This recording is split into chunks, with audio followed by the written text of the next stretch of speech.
చీమలు పెట్టిన పుట్టలో పాములు చేరి రాజకీయ పార్టీలుగా ఎదిగి అధికారంలోకి వచ్చి ఏ త్యాగాల పునాదుల మీద రాష్ట్రం ఏర్పడి ఏ త్యాగాల పునాదుల మీద ఈ రాష్ట్రాన్ని సాధించినమో ఆ పునాదుల మీదనే అధికారంలోకి వచ్చి ఆ అధికారాన్ని అడ్డం పెట్టుకొని అణిచివేసే కార్యక్రమం జరుగుతున్నప్పుడు మళ్ళీ గద్దరన్న నా అవసరం ఈ సమాజానికి ఉన్నది, మళ్ళీ నేను నా బాధ్యతను నెరవేర్చాలి అని చెప్పి ఆయన గొంగడి భుజం మీద వేసుకొని మళ్ళీ బయలుదేరాడు.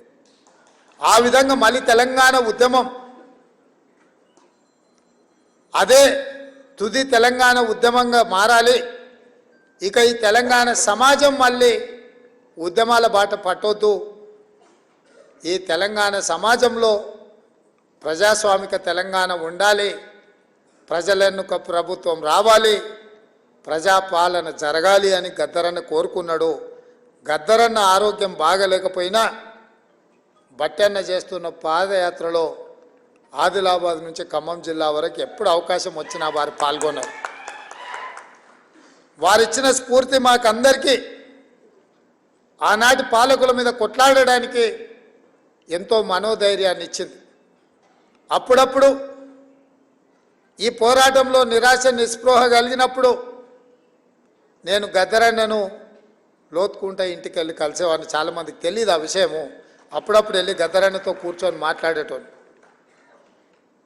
గద్దరన్నతో మాట్లాడితే 1000 ఏనుగుల బలం వచ్చేదే, కొట్లాడొచ్చు, వీని పడగొట్టవచ్చు అనే ధైర్యం వచ్చేది. ఆ ధైర్యమే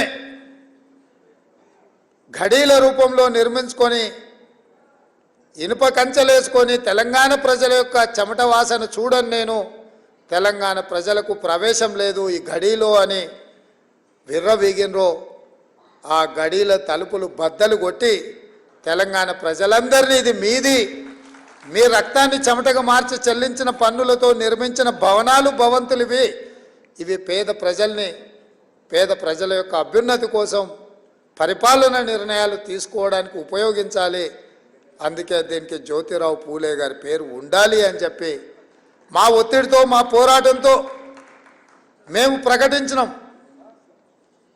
తెలంగాణలో కాంగ్రెస్ ప్రభుత్వం ఏర్పడిన వెంటనే డాక్టర్ బాబాసాహెబ్ అంబేద్కర్ గారి పేరు పెడతామని చెప్తే ఆ భయానికే మా ప్రభుత్వం రాకంటే ముందే సచివాలయానికి డాక్టర్ బాబాసాహెబ్ అంబేద్కర్ పేరు పెట్టాల్సిన పరిస్థితులు కేసీఆర్కు కల్పించినాం.